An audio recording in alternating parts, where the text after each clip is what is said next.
Todas las mujeres brillantes que conozco han tenido que intercambiar sus ideas por posturas, tenido que reemplazar el libre ejercicio del pensamiento complejo por el aburrido derecho de salir a la calle con cartulinas. El feminismo actual, simplón y reaccionario, me produce largos bostezos.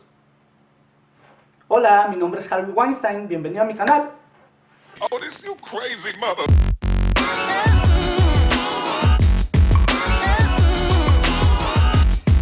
Me parece muy evidente que Valeria Luiselli, esta escritora mexicana vecindad de Nueva York, se encuentra en un momento muy interesante de su carrera, mentada como una de las grandes promesas de las voces emergentes más importantes de la narrativa mexicana e iberoamericana.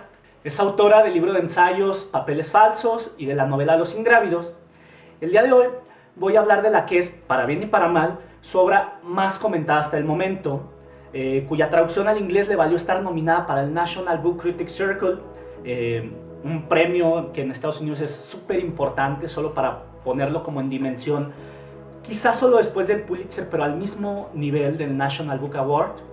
By the way, trivia o fun fact o lo que sea, el único escritor en lengua española que ha ganado este galardón en la historia es Roberto Bolaño con su inconmensurable 2666. Igual no tiene nada que ver con este video, pero acá nos gusta aludir al chileno a la menor provocación. Como todos ustedes pueden adivinar, me refiero a La historia de mis dientes, que en Estados Unidos sí fue muy aplaudido y todo el pedo, pero lo cierto es que acá en México fue recibido por parte de la crítica con cierto escozor, por decirlo de alguna manera. Este libro tiene su génesis allá por 2012, cuando la colección Jumex, una de las más importantes de arte contemporáneo en Latinoamérica, le encarga a Valeria Luiselli escribir una especie de bitácora, ficcional o no, sobre el proceso de montaje de una exposición en la galería que está a un costado de la fábrica de jugos Jumex en el Estado de México.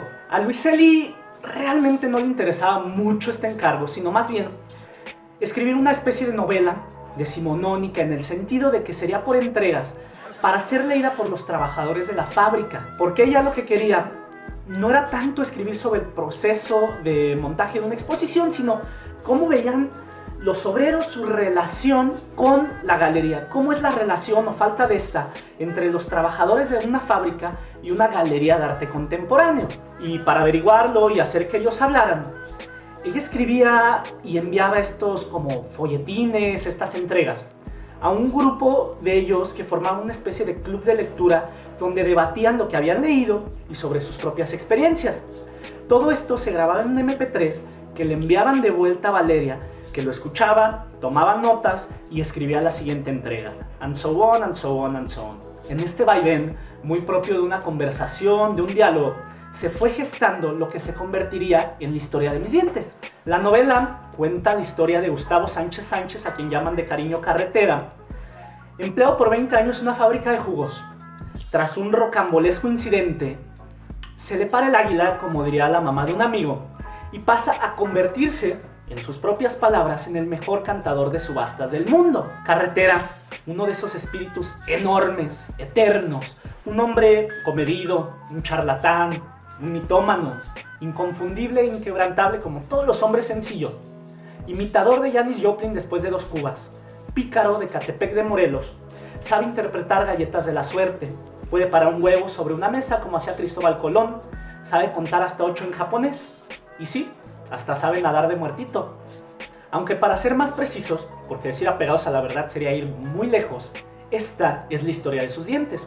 Y de paso, no poca cosa, uno de los libros más interesantes que he leído todo este año. ¿Qué es este libro?, me preguntaba mientras lo leía. ¿Qué es este libro?, me preguntaba cuando lo terminé. ¿Qué es este libro?, me pregunto ahora mientras hago este video. Es una novela en un sentido tradicional. Es un experimento literario, una fábula biográfica, un pastiche, un collage, un ejercicio desaforado de intertextualidad, un artefacto narrativo. Su autora lo define como una novela-ensayo, sin duda un ejercicio colaborativo muy interesante. La novela está dividida, está fragmentada en 6 partes. Cada una corresponde más o menos a alguno de los elementos de la absurda y genial teoría de la subasta que desarrolla nuestro protagonista. Al inicio de cada una de estas partes, de estos fragmentos, viene el dibujo como de una galletita china de la suerte y a un lado una inscripción en japonés. Oye, esa mamada. En chino. Una inscripción en chino y abajo su traducción al español, que sirven como epígrafe de cada capítulo, de cada parte. No sé si se vea como acá. Las primeras 4 partes están narradas por el propio Carretera, que nos cuenta su trayecto de vida, desde su nacimiento con 4 dientes prematuros y el cuerpo enteramente cubierto de una fina capa de vello negro, hasta convertirse no solo en el mejor cantador de subastas del mundo, sino también en el feliz poseedor de la dentadura de Marilyn Monroe. Para el libro quinto, el narrador cambia. Ahora es Beto Balcer, un escritor muerto de hambre, que acepta escribir la autobiografía dental del mayor héroe de Catepec de Morelos a cambio de techo y comida, y será también su fiel escudero en los últimos meses de vida. Este capítulo, en un sentido estricto, es el más importante del libro, porque nos obliga a replantearnos todo lo que se ha dicho hasta el momento. Y por último, el libro sexto, que me imagino que refiere a la concepción de este libro, que iba a ser el texto para un catálogo de arte, porque son 18 imágenes, 18 figuras, tomadas de Google Maps y por parte de la propia Valeria Luiselli, y que es una puntadilla, un chistorete que ahí al final se avienta como aludiendo, como homenajeando al gran W.G. Sebald. Lo primero que aparece en este libro, a los pocos renglones de hecho, y que el autor intenta mantener por momentos con mayor y otros con menor tino durante el resto de la novela, es la comicidad. Hay pasajes de este libro que son desternillantes y ridículos, pero geniales, y lo que tú me digas. Entonces tenemos una autora que inmediatamente nos muestra el tono que ha querido para contar su historia, que es el humor, empleado en 2 tipos de escenarios. Uno, donde las situaciones son exageradísimas, inverosímiles, jaladas de los pelos. Y otro tipo de situaciones igual de desternillantes, pero trágicas, difíciles, culeras. Después, la estructura sobre la que se sostiene esta historia, que pareciera muy caótica mientras avanzamos en su lectura, es, por decirlo menos, muy ingeniosa. El libro no tiene tal cual un eje narrativo claro. Mientras se van sucediendo las partes del libro, Luiselli se permite jugar con el eje narrativo, con la estructura del capítulo, con cambiar de narrador. Y si bien estas y otras características que vuelven poco común esta historia no se las está inventando Luiselli, ya se han hecho antes, reflejan no solo que ha leído mucho y muy bien, no solo sirven de alarde, sino que muestran a una escritora arriesgada, imaginativa, en pleno dominio de su oficio. Tercero, otro elemento que dota de cierta originalidad a la novela son los personajes y los nombres de los personajes.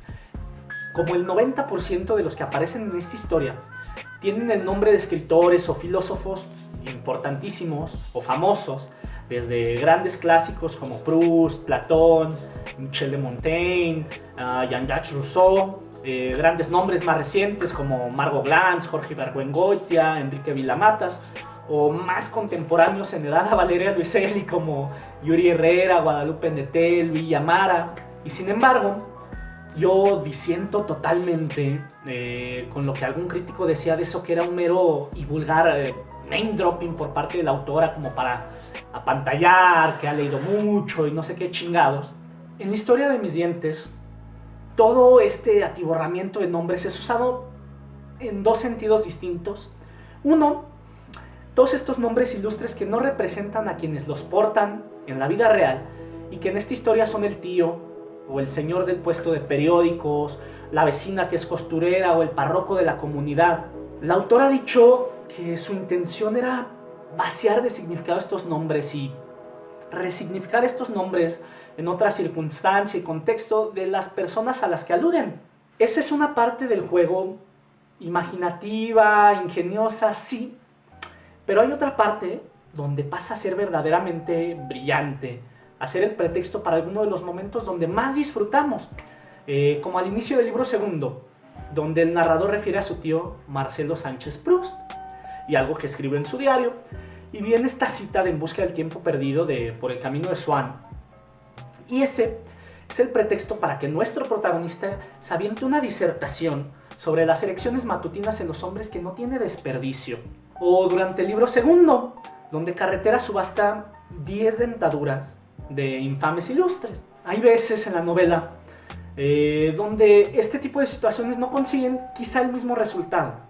Pero este ejemplo que estoy dando es uno que expresa muy bien el jugueteo constante de la autora entre estas referencias a la cultura seria, a la alta cultura, en una historia donde el protagonista es, en el mejor de los sentidos o para el mejor de los propósitos, un arrabalero, un lumpen, un fantoche, un naco, un perdedor, una escoria, una genialidad y una gozada.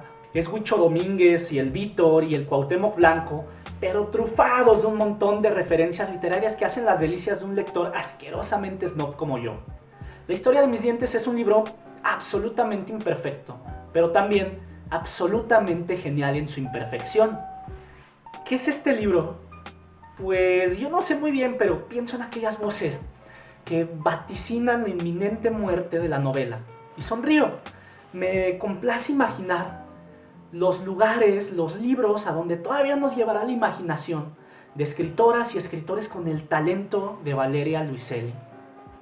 Si hasta acá, te agradezco por haber visto este video. Si te gustó, ya sabes que le puedes dar manita arriba, te puedes suscribir o puedes hacerme algún comentario.